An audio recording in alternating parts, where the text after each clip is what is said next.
Hey guys, so if you're pretty new to producing, or maybe you have been producing for a while, you just don't feel like you're really progressing with your beats, or maybe you just want to implement some new tricks for your music production, well then this should be the perfect video for you. Because today I'm going to show you guys 5 tricks you can implement instantly to make your beats sound way better. So I've just opened up the beat that I use in the background for most of my videos, and the main part of it sounds like this.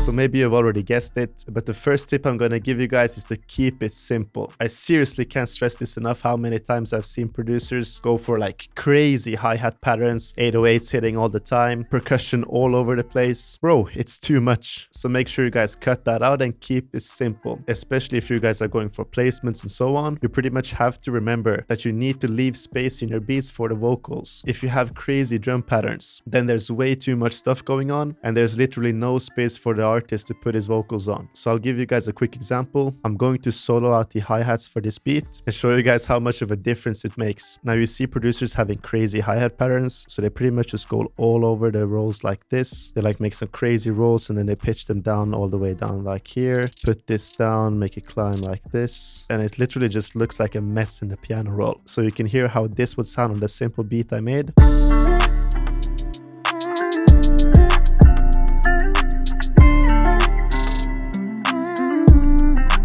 So you can see it's pretty much all over the place. It's super busy and it takes up way too much space. So compare that to this simple hi-hat pattern we have on the beat.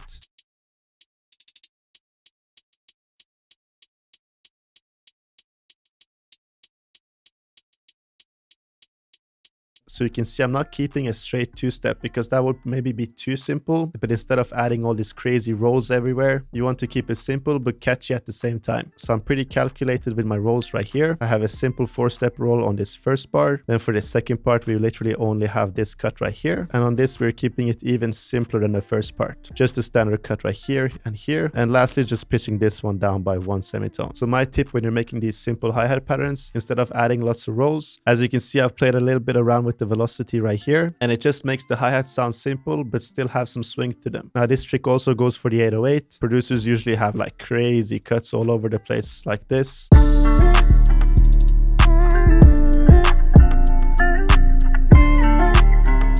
Now, of course, this is a bit too exaggerated, but you're pretty much catching my point. Just keep it simple on all the drum patterns. So for this 808, I pretty much just have one hit right here, this cool little bounce on this second part, again only the one hit right here, and then just a cool little ending at the end.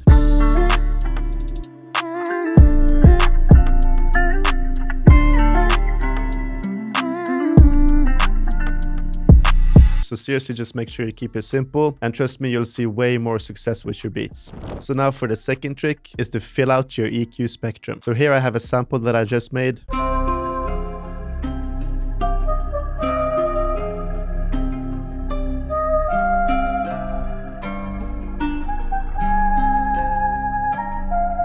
So as you can probably hear, the sample sounds way fuller than something you would usually hear. This is because we have pretty much filled out each part of the EQ spectrum. So I've just opened up this EQ on the master, and if I play the loop, you can see all the parts of the EQ spectrum is filled out.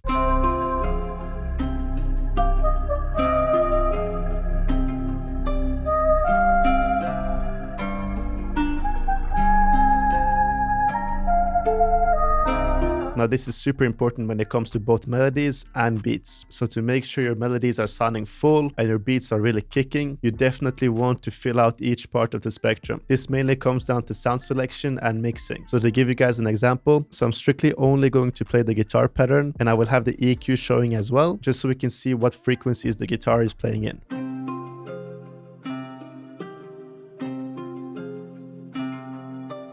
So as we can see, the guitar is mainly in this middle part right here. So the guitar's main presence is to around 200 Hz right here. This means that if we want to add some more sounds to this sample, we want to add sounds that are below 200 Hz and also sounds that are above 2000 Hz. So now if we go on to this bass that I've added and do the same thing with the EQ again, you can pretty much see the whole frequency spectrum of this bass is pretty much below 200 Hz. This means it's going to complement the guitar perfectly because it's not going to interfere with the same frequencies, but it's pretty much just going to add to what we are missing from the sample. And now lastly, let's do the same thing for the flute.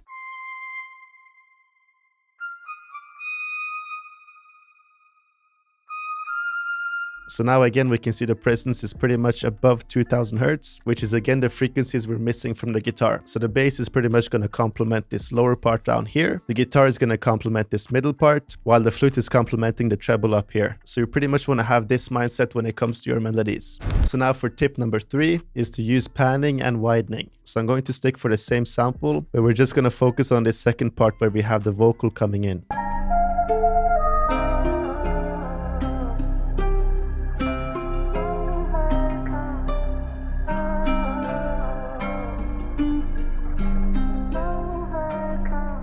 So you can probably hear what I mean with the vocal. It's pretty much panning from the left ear to the right ear, and it also has a nice and wide sound to it. Now if we go in here and just solo out the vocal,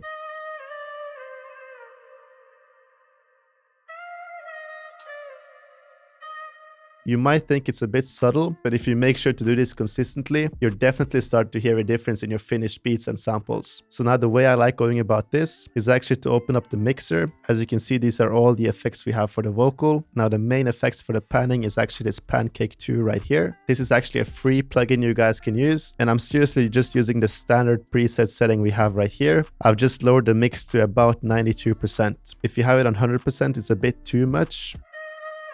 You can see how this goes from left to right here. So I'm just lowering this to about 92% just so it's not too much, but it's definitely still present in the sample. Now for the widening, you pretty much just want to use some sort of imager. I like using this imager from Waves, but sometimes I like using the Ozone imager as well. But for pretty much any simpler stuff, this widener right here really does the trick. So again, if we solo the vocal, you can hear how narrow it sounds when we have it here, while how wide it sounds when we have it here. So I pretty much like doing this for vocals and some sort of counter melodies because it really enhances the whole feel of the sample you're doing. Alright, so for the fourth trick, I've just loaded up this beat I made the other day, and it sounds like this. Shut up, Marco. Marco?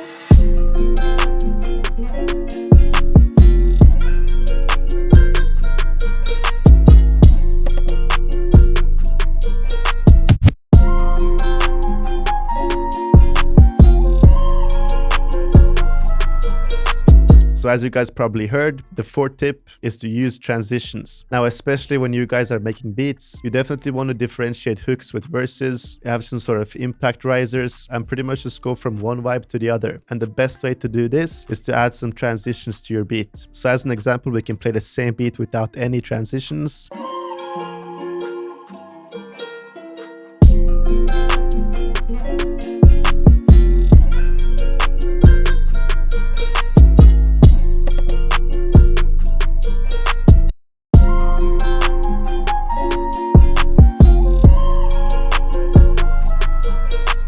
So as you can probably hear, the beat isn't actually sounding that bad without the transitions, but it really just feels like it's missing something. So when we add the transitions back in, it kind of makes more sense when they're in the beat. So the way I like going about transitions, I usually just go into my No Limit drum kit right here, just go to this effects tab and pretty much use one of these risers that I have. In this case, I'm just using this artist riser right here, and I like putting it in right before the hook, as well as at the end of the hook right here. The reason as to why I do this is because back in the day when I was sending out beats to artists, but I was still pretty new to music production, sometimes the artists would actually tell me that they didn't even know what was the difference between the hook and the verse. Now this is pretty much mostly because of arrangement, but when you add risers before the hook and at the end of the hook, it really makes sense why the beat slows down. As well as you can do some cool tricks, just like I did with this scratch right here in the middle of these two bars.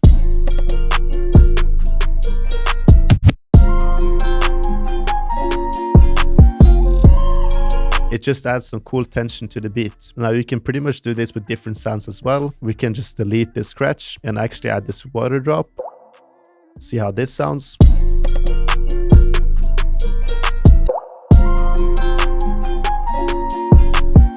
So you can actually hear it has the same effect as the scratch. It just adds exactly what the beat is missing. Now here is also an example of how the riser sounds when it goes out of the hook.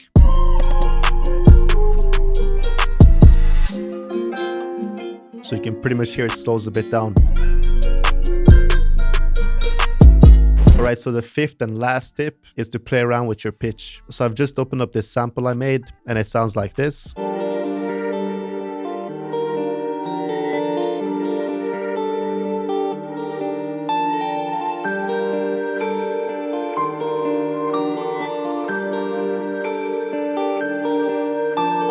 So I like how the sample is sounding, but I feel like the frequencies are a bit too high. So we can actually just double click on this sample and try pitching it down about 3 semitones right here. Let's see how it sounds now. It's already way better.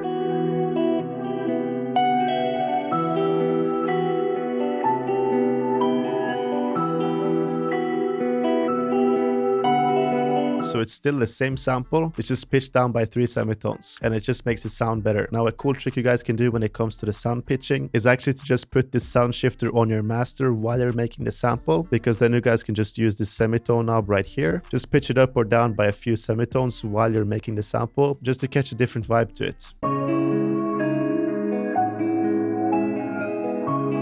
This is cool too. So that's pretty much my 5 tips you guys can implement in your beats immediately to make them sound better. And now that I have given you guys the 5 tips, I thought I might as well just make a beat from scratch using the 5 tips I've just given you, pretty much just to give a complete example of what I mean. Alright, so I want to keep this super simple. I'm just going to go to my Imperial one-shot kit. Maybe I feel like starting off with a guitar, so I'm going to pick this one. Now I'm working in D minor, and I'm not going to explain too much. I'm quickly just going to lay down a nice melody. Copy this over, pitch it down by 4, then copy this over and just have it 2 semitones up. Yeah, I like this gunna vibe right here.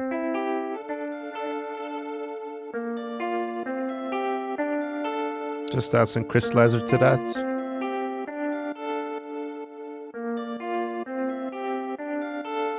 Some kickstart as well. So the guitar pattern is super simple. Now the second tip I gave you guys was to fill out the EQ spectrum. So I'm just going to look at the EQ of the guitar. Take out these frequencies we don't want.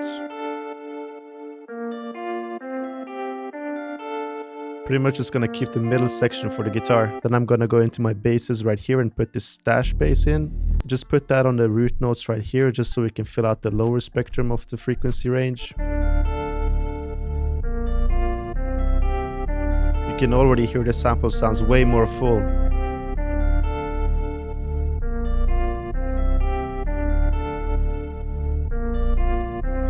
Now I feel like we can add some nice vocals, so I'm just going to use this hooked bank in Arcade. I'm falling in deeper. Got me feeling so low, so low. Now let's mess around with the pitch, so we can just pitch that vocal up by 1 octave, and then we can fill out that upper section of the frequency range with the vocal.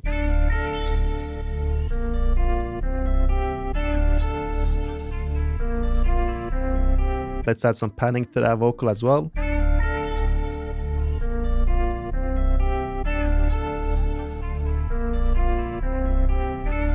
Let's see if we can mess around with the pitch of the sample.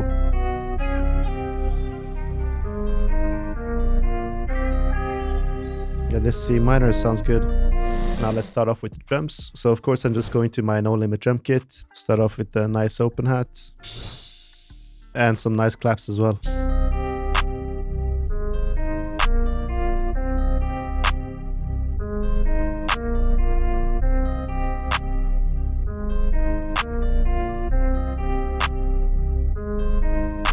Now, like I said, for the hi-hats, less is more, so just play around with the velocity and don't go crazy with the rolls.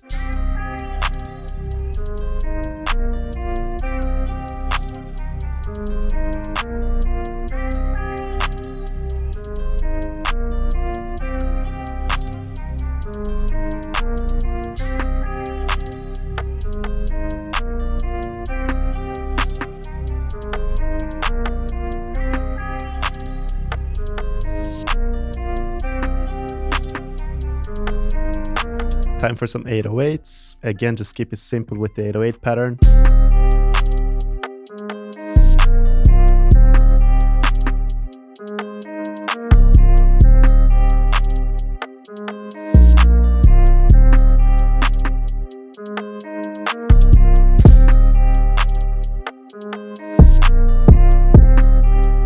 Sounds way better with the kick too.